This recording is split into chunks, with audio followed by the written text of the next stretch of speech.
All right.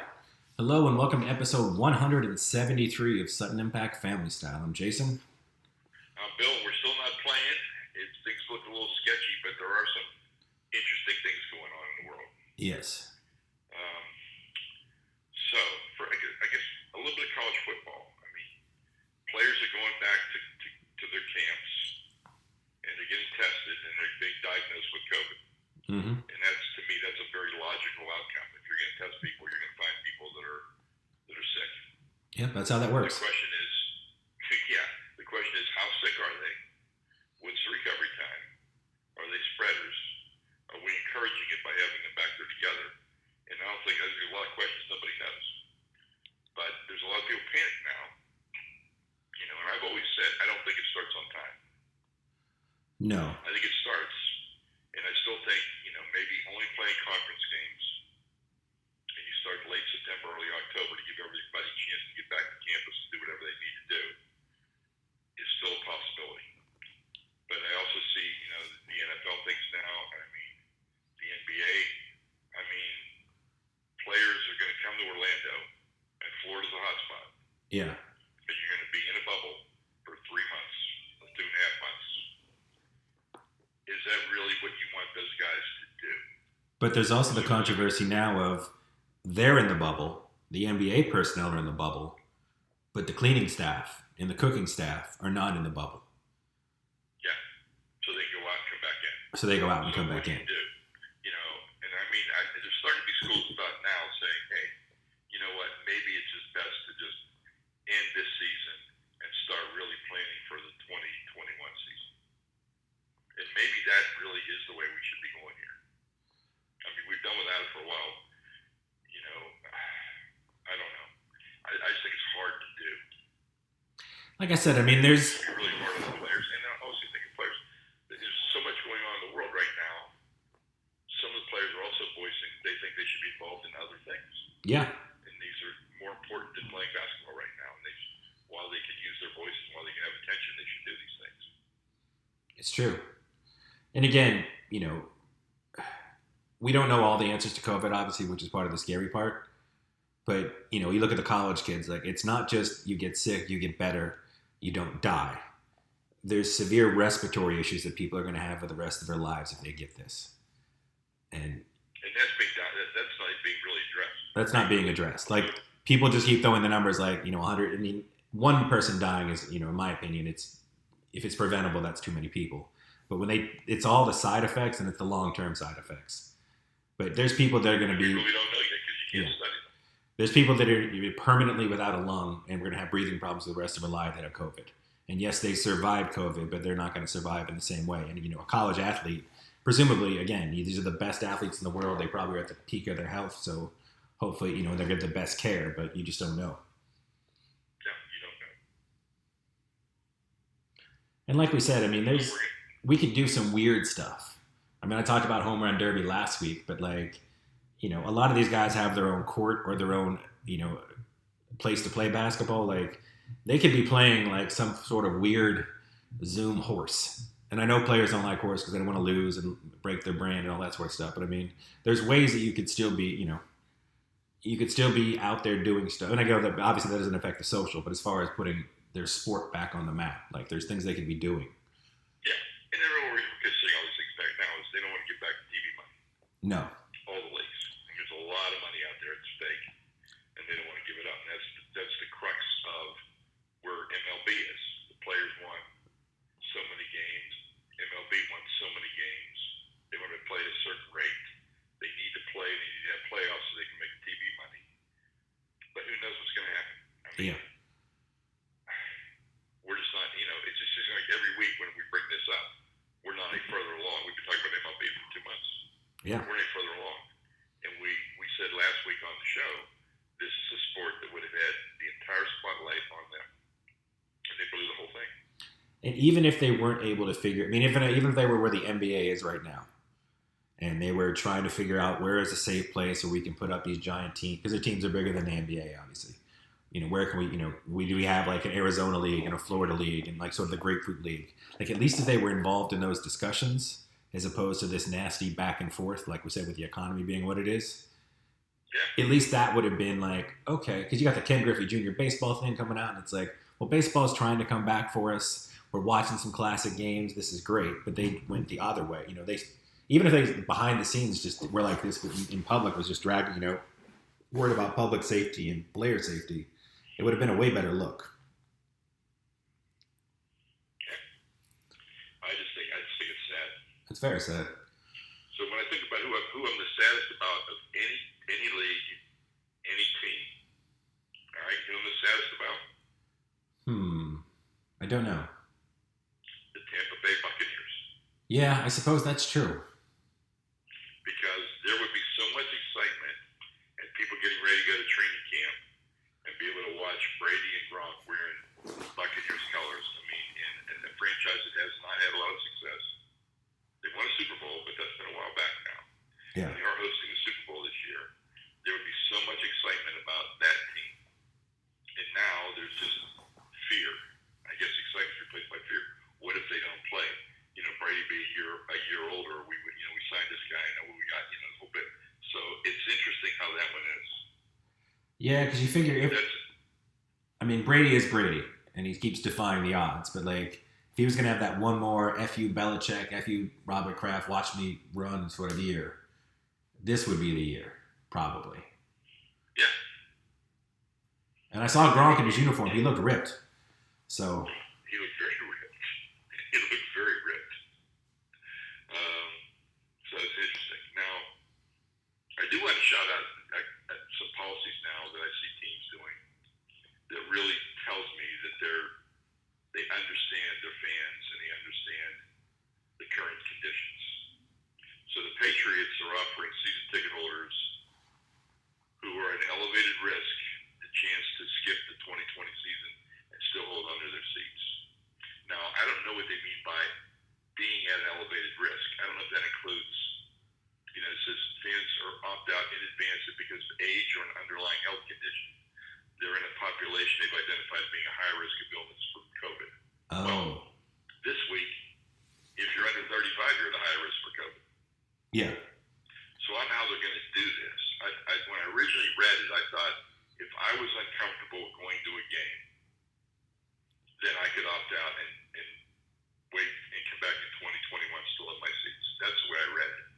Now when I'm rereading it, it seems like we have to have, some certification that from the CDC that you're at a high risk, and that's what it's going to be. Yeah. So I don't know. I did talk to another team this morning who told me that they had mentioned about being at risk. They just said if you're uncomfortable coming into an indoor venue and you're afraid of coming that you might contract the virus, you can ask to have your tickets on hold and have your same seats for 21-22. And so there's maybe some different degrees here of different things happening. But back to the high risk thing, which is, it seems problematic. But, even if you say I am not high risk, but like you go see Aunt Alla all the time. Aunt Alla is a high risk person. Yeah. So even though you probably can't get medical paperwork showing that, I don't know what the Patriots are going to require. But, just because you aren't high risk, if you have a lot of high risk people in your life, or you have a young son at home or a young daughter at home, sure. There's just, Absolutely. This could happen. So I'm going to be, I think that, I think it's, a lot of teams, I think are wary that the blowback from telling somebody they lose, somebody had their seats for 35 years and they're uncomfortable going this year, and you take their seats away and sell them to somebody else. There's a lot of blowback with that. Yeah. And I think they're understanding that there's a PR element to the COVID thing as well. So I get it. And again, if you're a season ticket holder, you probably can't expect to have StubHub save you. No, but I'm going to sit here and tell you, though, the Patriots, I'm reading the story again. Yeah. The Patriots has tens of thousands of names.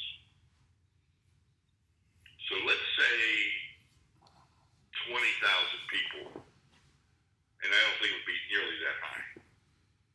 Let's say 10,000 people, 10,000 Patriot fans decide they're not going to go next year.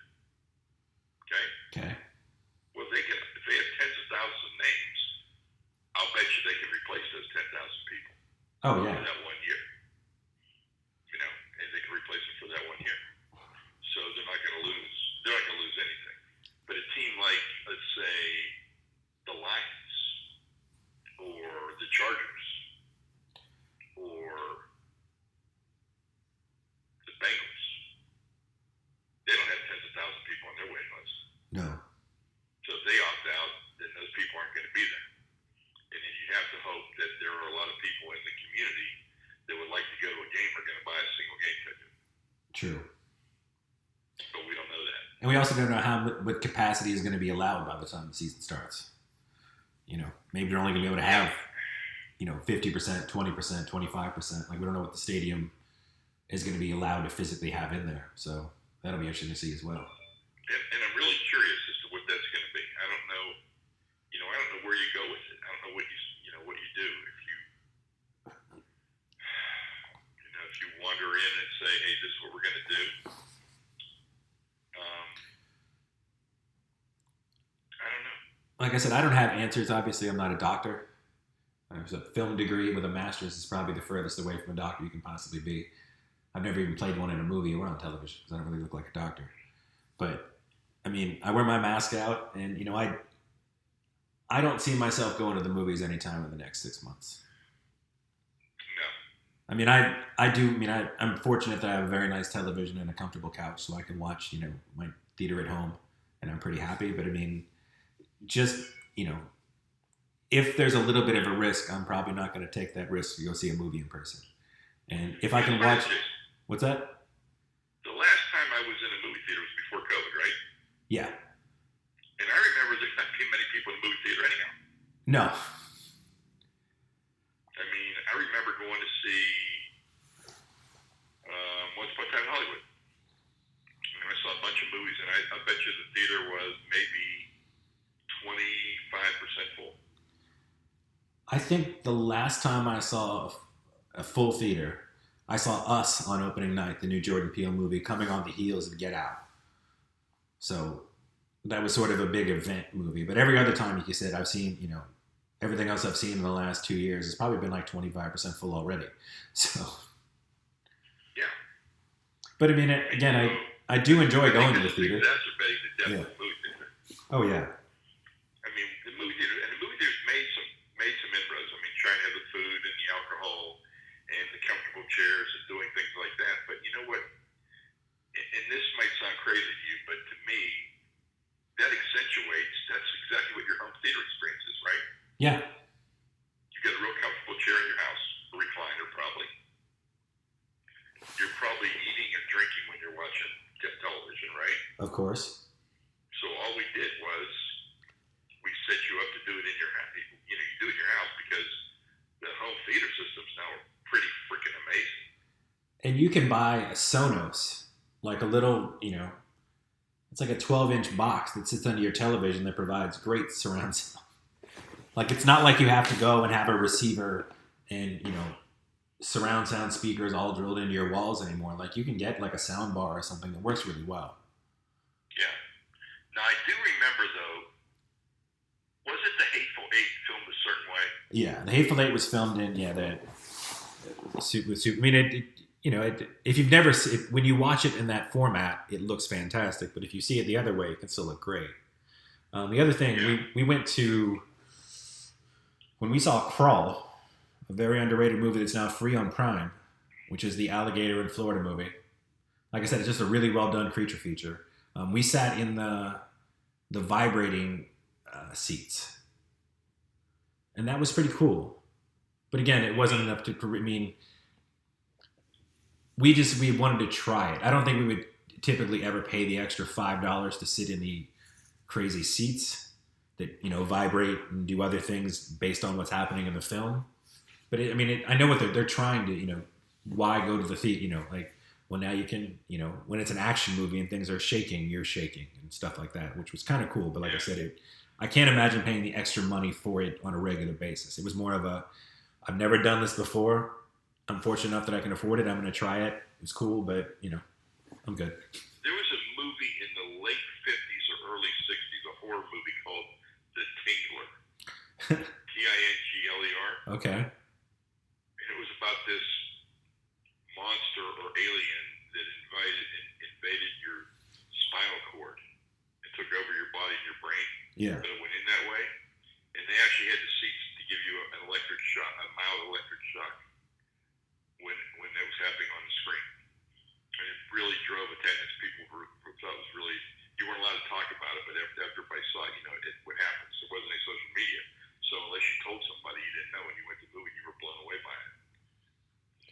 Yeah, and like you said, with social media today, that's really hard to do. And then, getting each one out. And then, I think it's also tough too because, there is still the rudeness factor. There is a lot of cell phones still being used while you're trying to watch the movie. And there is a lot of talking. And you can control that at your house. And as movies get to be 210 minutes long, it's nice that you can pause and go to the bathroom. But again, it was just we kind of went on a little bit of a tangent. That's my fault. But you were just saying, on a personal note, along with theaters, I don't think I'm probably going to go to a live sporting event anytime soon, even if given the opportunity. No, although I admit I would be tempted. I would probably go. Okay. Because part of me is going to be curious as to what it's going to be like. Yeah. And what things were changed. But, I told you, I think offline we were talking the other day that Mom and I went to International Mall, and now Tampa's requiring face masks. Right. Okay. And I tweeted this morning, when you require face masks, that just means you have to have one. And you probably have to have it visible. But I saw people hanging them from their ears, putting them on their wrists, having them on their belt. I probably saw, 90% of the people probably had face masks, but probably 50% of the people were wearing them appropriately. And so if you're going to have a regulation with teeth in it, it has to be that you've got to put the mask on over your nose and mouth. Yeah. But, we know it's an issue. If you saw that Walmart video of the guy in Florida trying to run through the guy to get into Walmart without a mask on. Oh, yeah. And it's crazy. But, it's Florida. I expected that. The guy had blue jean shorts on, so, it was exactly, what we would have in Florida. But, it's just that some people, I have no idea why this has become such a badge. And if you're going to do it at a sporting venue, we saw with Trump's rally the other night, people weren't wearing masks, and that was an indoor venue. So we'll have to see what the fallout is from that. But, if you were to go to a sporting event and you had to wear a mask, is it that big of a deal? I went to a massage yesterday, and I had to wear my mask for the entire 90-minute massage. Right. And I would tell you, after about 60 minutes, it's kind of hard if you're laying down with your face in a mat. Oh yeah, I can imagine. Breathe through that thing, but I never thought about not wearing it. Right. And so I think if there's things that you want to do, you just kind of have to suck it up and just say, okay, this is the cost of admission. This is what we do to do this. And so, I just think that sports teams should be prepared to have masks and give them out for free in team colors and encourage people to wear them or require people to wear them. If I go somewhere and it's not, you tell me it's required and I see people and they're not wearing them, I'm not going to be happy with you. No. I'm going to expect you to police it. And so it just seems to me like a sporting event might be easier to do than it would be Walmart. I don't know. I'm just saying. I don't know. Yeah, hopefully, as it looks like masks are going to be a part of our lives for a while now. I know. I just bought 60 masks because I figure I'm going to be wearing them through the end of the year for sure. It seems that way. But I noticed maybe they can come up with one that works. I have a number of different masks. I have the one you gave me, which is like a pull-on, almost like a scarf. That's easy to breathe through. Yeah. That's the one I wore for the massage. I have a cloth one. I have a couple cloth ones with some funny designs on them. I have the surgical ones, and I don't want to debate the medical of each of them, but I noticed when we're at the store, a lot of people have them pulled below their nose. A lot of people pull them off to talk, which is the exact opposite of the point. But the other story I'll agree with you is at Cake, which is one of my favorite places that, again, we spoke, is sadly closing. They had a little line out the door, and they took everybody one by one. They basically pushed the car. They pushed their cake. Besides making excellent breakfast, makes a lot of treats. They pushed the treat cart to the door, so you never actually went into cake. You just stood at the doorway and did everything. And I think there were 10 groups of people, or couples, or individuals. 9 of the 10 had masks on. They had a sign requiring masks. We were waiting for our food. We had already placed our order. And this guy came up, no mask. She's like, please wear a mask. He said no. And I think people are also intimidated to enforce now. She was just like, she's like, fine. And she took his order and she gave him his food and he left. But I mean, I could just see, like, she was like, you know, you've seen the video, like the guy at Walmart, like he attacked the man for trying to get him to comply. It's just, you know, it's crazy. I mean, superheroes wear masks. Everybody said masks are cool. I mean, they're definitely, like, at this point, I've seen, like, even Thornberries from Final Fantasy on masks. Like, you can find the most obscure nerd stuff, sports stuff, whatever you want. I've seen some cool pirate ones, Steeler ones, like. Yeah, you get in it. Yeah. I bought some Oklahoma City Thunder and some Oklahoma State Cowboy ones. Yeah, I was like, you look for them. You're gonna. I mean, they've got some. And, you know, find a style that works for you, and just, you know. Yeah, you're gonna wear it. That's it. It's gonna be there. Yeah. I guess a little NASCAR talk for a record time in a month. Let's talk about NASCAR. Talladega, Alabama, this week. Yes. Not necessarily historically racially friendly. No. And not in a place where the Confederate flag has been part of, you know, they'll argue tradition and history, not racism. They'll argue as part of their tradition and history. And, you know, I don't agree with that, but if that's what you believe, I'll respect I respect your right to believe it.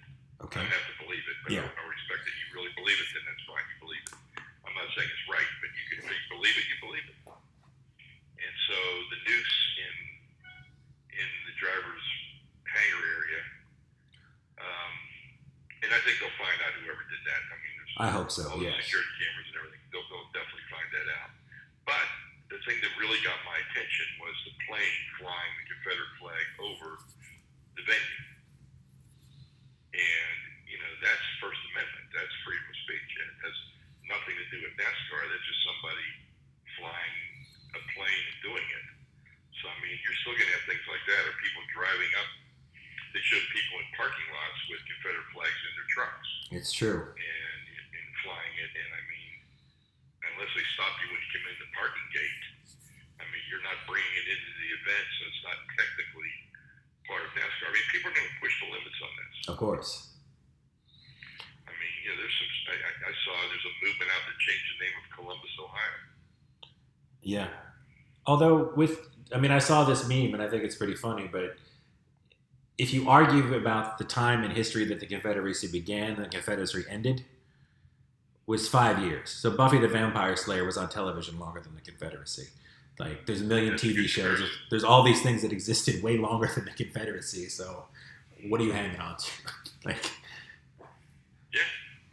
I mean, from the start date to the end date. It's one of those things where Yeah. people, they dig in and they stay dug in. So, I mean, the NASCAR thing is going to be interesting. I mean, I think you're going to see protests at a lot of southern colleges and everything else where people are going to have that flag, and that's what they're going to do, and they're not happy. And you're tearing down monuments that to them equate with that flag, and that's also going to be a bone of contention.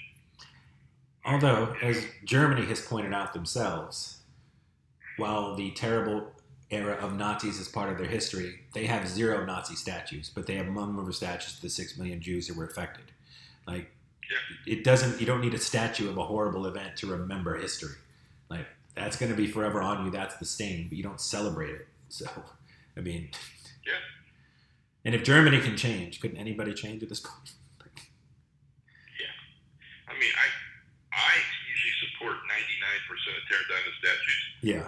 And, you know, I saw Ulysses S. Grant came tumble down. I said, whoa, did he defeat the Confederacy? But then they pointed out that I guess his family owned slaves before that. Yeah. And so I guess that wipes out the fact that he defeated the Confederacy, that he was a general, a victorious general. you were the emancipator. But I don't know. I'm not going to. If people think they should tear it down, we should tear it down. I don't care. I don't think we need a lot of statues. No, we do not. Although I'm cool with keeping Art Rooney, Mr. Rogers, Clemente, Stargell, and Mazeroski in Pittsburgh. Yes. Well, again, it's Really just cool with those. as long as you weren't involved in a hateful act, I think you can keep your statue. Or we can have a rotation of statues. Or, as somebody pointed out, when you tear down the statue, they should put up that thing that's like used car lots. That's like the big wavy guy. And just have those everywhere because those are wonderful. They make people smile. So, How about replace it with a tree? or a tree. What's wrong with a tree? A tree produces oxygen. A tree is a good thing. It's a great I thing. think I'm going to start that on Twitter from then. Tear down the statue, replace with a tree. Yes. That's going to be my movement. Thanks, Jason. Good discussion. Perfect. But again, I do have to give a shout out to NASCAR because of all the sporting groups, Yep. that is not the one that I would expect to take this kind of a stand. So I'm going to ask you for your crystal ball here. Yes. So we seem to be at a time when we're probably more willing to change things than not.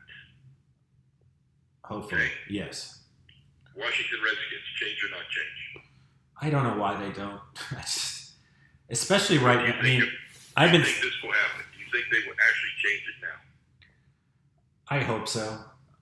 I think so because I also think selfishly, if I'm them, right? You got cool colors. The maroon and gold, maroon and yellow look good together. Nobody else in the NFL or Major League Baseball has that. Only the Cavs have it in basketball. I don't think anybody has it in hockey.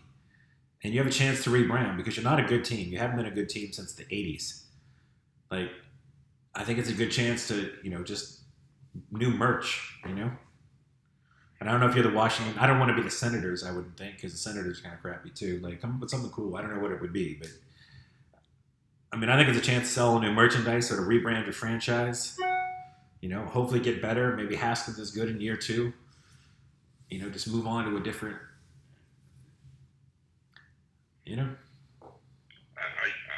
I can't believe it's withstood all the effort so far. No, I mean, at least the Cleveland Indians, at least they took down their racist-looking picture. I mean, they're still the Indians, which is problematic, and they should change that too. But I mean, Although you could probably buy the retro Indian stuff in the souvenir shop. oh, I'm sure you can. Yeah. And if you think that one's racist, you should see the one from the 30s and 40s. Oh, I've seen. Yeah. Obviously we're losing.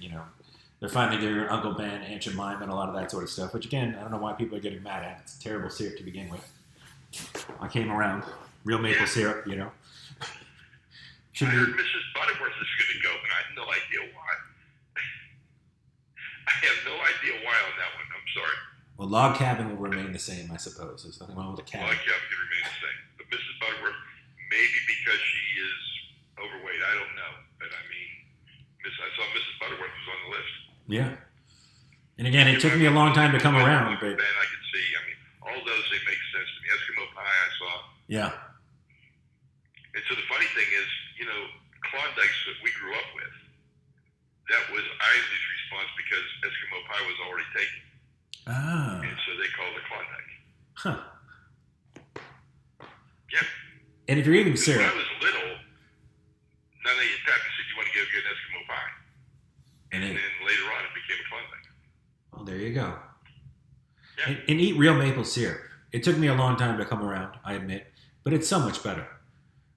It's so much better. You shouldn't be buying the other crap There anyway. wasn't much maple in log cabin, some of those other syrups. Yeah. It's like it had a fleeting relationship with it. Like that it ran by the maple tree and touched it or something. Because Something, yeah. There's a lot of corn syrup. But you can find some really good organic maple syrup. It's not even that expensive. So eat the real stuff. And the real stuff that actually has health benefits for you too, besides being super sweet and delicious. Yeah. So, Good stuff. yeah. So you're saying Washington Redskins you hope, but you don't know if it's going to happen or not. They seem kind of dug in, and for whatever reason, they're kind of, it seems like it would be a great PR move for them. I would think there might be some inside pressure from DC, because it's just the kind of on the surface move that shows change without actually having change that they sort of enjoy. But like you said, people get dug in, and that owner Snyder seems like he's dug in. You know? Yeah. Let's see. I mean, a lot of people are dug in on some of the statues too. They're gone. Yeah. So we'll see. But I mean, I've never seen the public opinion groundswell this significant. So maybe it will really happen. But it's interesting. We haven't heard that much about it. We heard more about Aunt Jemima than we heard about Redskins.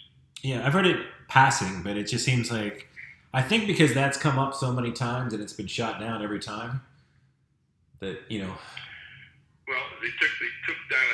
They're taking down a statue in New York that's Teddy Roosevelt and a Native American and an African American.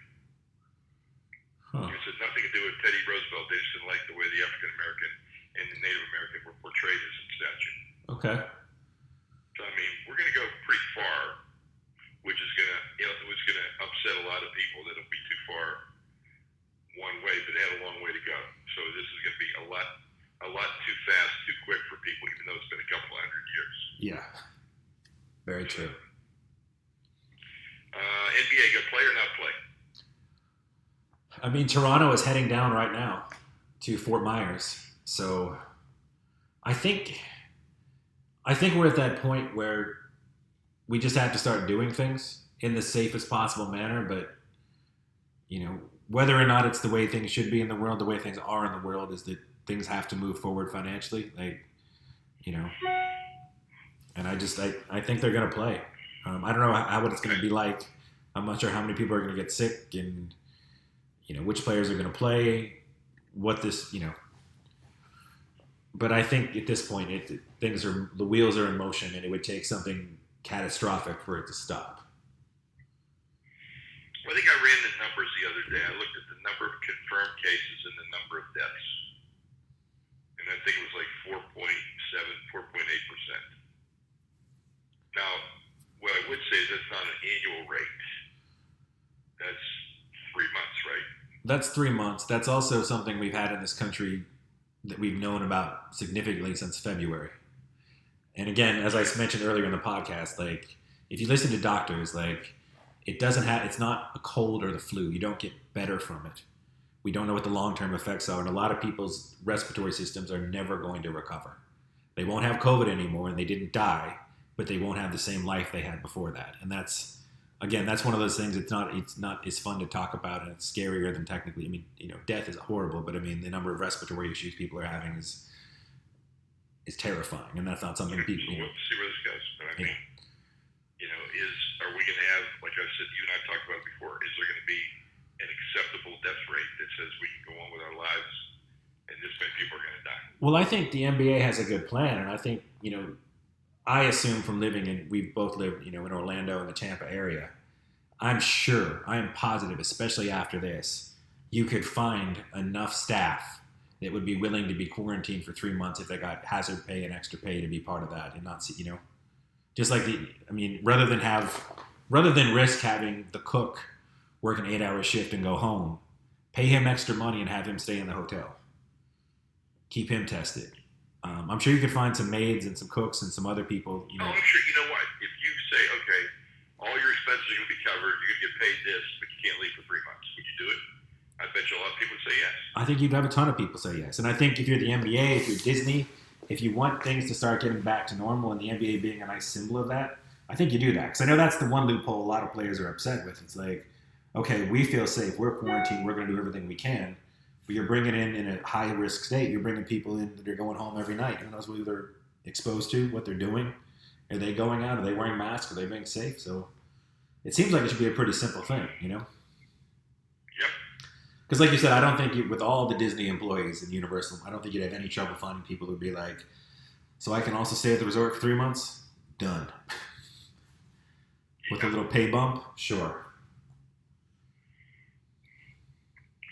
Well, any good content to recommend? I do. I have some video game content. Okay.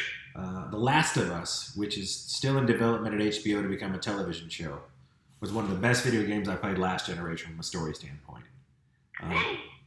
It is, I guess if you think about it in terms of Shakespeare, where there's only 8 stories to tell, and it's how well do you tell said story. So the first one, I'll give people a quick rundown. Essentially, we've had an outbreak. which I know is scary enough talking about it now. But it also involved some, people became zombie-esque. And there's a girl who's immune, a little girl named Ellie. And there's a guy named Joel. And Joel has lost his daughter, and he's very bitter about it. But he is tasked with bringing Ellie to the Fireflies, who are on the other side of the country.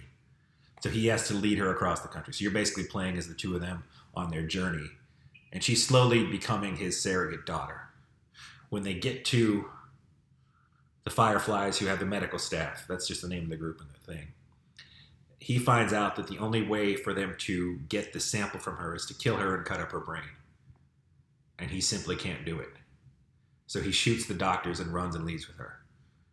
This game takes place 4 years after that. And she's slowly coming to realize what he did. And that, the one doctor that was able to bring this cure to fruition, he murdered in order to save her. So she's got the guilt with that. And then from there on, but like I said, it's just a really fun video game. It's a great story. It's very complex. Like, it's a very messy story, which, I know a lot of people don't like. They want good guys that are good guys, bad guys that are bad guys, and you simply don't get that with this game. You do have some obviously very bad people and a couple of seemingly good people, but you get a lot of mess. And it's also a very thrilling game. You're, sneaking around and trying to do things. It's a lot of fun. So The Last of Us 2. And if you haven't played The Last of Us, you should definitely play it. And again, as we've talked about with all the social things, Ellie, the lead character, is lesbian. And people review bombed the game on a Metacritic score, some citing they didn't like the gay culture. And it's a very diverse game, too. There's a lot of Asian characters and other people. And sadly, it got review bombed. I mean, the critics all gave it 90s and 95s and masterpiece, but people used race and gender and sexuality as a reason to hate the game. So it's very sad, but it's a great game. People should play it. Okay. I'm going to recommend Perry Mason on HBO. Yeah. I liked it. L.A. Noire. I was pretty happy with it. And then I also accidentally watched some Yellowstone yesterday, and I decided if you like Ozark, you will like Yellowstone. So I will tell you to check that out. If you like Ozark and you like violence and really tough characters, you'll like this. And Kevin Costner plays a role that fits Kevin Costner. He's not asked to do too much. He's not asked to be a great dramatic actor, but he plays the part. He plays it well. Oh, and on entertainment shout out, this is super old school, before my time. But Maria's been having I Love Lucy marathons on television. Yeah. That's a really good show. It was a very popular show when it was on. And it was, Laverne and Shirley, when that was on, was a lot like it. Like if Lucy and Ethel weren't married, and they were working and they were younger women, would have been the same show. But it's crazy. I didn't know the whole history that, because she was married to Desi, or so it's a real life kind of a thing. It's a real life kind of thing, but also the network didn't want to produce it because they didn't want a strong Cuban man on the air married to a white woman. They didn't want to fund it, so she and him set up their own studio, and they funded the show, and then the network picked it up because it was so good, and the rest is history. But I mean, it's a very sitcom, but it's got its moments. Like, I think it still holds up pretty well. Oh yeah, it's a lot of slapsticky stuff. It's pretty funny stuff. And a lot of that, don't tell so and so. Family company. Yeah. A lot of family company. I mean, she injects herself in his work, and he's trying to do this, and it's a family show, but it's family shows. And lots of misunderstandings of, don't tell her this, I'm going to go do this, and then they think it's this, and she thinks it's that, and it turns into and you're just waiting for it to all blow up in everybody's face, but it's quality, it's good stuff. Yeah, but your point about it being a mixed show before there were mixed shows, I never thought about it that way. I just thought, okay, he's a band leader and she's that. I mean, growing up with it, I never thought about that. But I can see now, if you look back historically, it was very culturally and historically significant. Yeah. And again, it's on Hulu, so if you have Hulu, it's free, the entire series. So, And their son, Desi Jr., went on to be a drummer and had a band called Nice. in the 60s. Because I have been, along with trying to get some reading and writing and some other things done. Like I've watched part of Cheers. I'm up to the part where Woody Harrelson is now on the show. Yep. Again, Cheers, very funny show. Still works. Very funny show. Very funny show. Taxi's another one. Very funny shows. So I mean, if you're bored for new stuff, you can always go back to stuff you didn't watch before your time, and eventually you'll find some stuff. I always liked the very first Bob Newhart show when he was a psychiatrist. Yeah, I was like, if you look on Hulu, between Hulu, Netflix, Amazon, whatever you've got, you've probably got a lot of stuff. So Yeah. go backwards. And you know what? I've got a shout out to Amazon Prime. I think Amazon Prime's a great value. Oh yeah. I mean, I think great value. Like you see some first run movies for free if you're an Amazon Prime movie like Knives Out right now. You don't have to pay $4.99 on some of the services. If you're at Amazon Prime, you watch it for free, which I appreciate good value that they try and give their customers. Yes, and it's been less. I'm getting my stuff really quick too, and free. And it hasn't been during the pandemic because obviously everything is thrown off. But beforehand, if you're like me and you order stuff before you need it, you can get that delayed shipping, which still almost always gets you when they said they were going to get in the first place. But then you get $1 credit, $2 credit, $1.50 credit, and all of a sudden you get 2 or 3 rentals for free too, plus your free shipping. So it is a great service, Amazon, despite some of their missteps as a corporation. Because I don't want to give them a total pass by any stretch, but. All right, well, we'll sign off for today. We were a little sports, we were a little entertainment, we were a little political. A little bit of all. We're a little bit of everything today. So hopefully we'll probably just keep going unless we have something significant to go differently. Yeah. But please, everybody, we need a change. Start planning your voting behavior right now. If you're going to mail it, just do whatever, but please plan to vote. And just wear a mask in public. It's not that big a deal. Yes. And I'll be giving you my review on Mr. Bolton's book in the next couple of weeks once I start reading it tomorrow. All righty.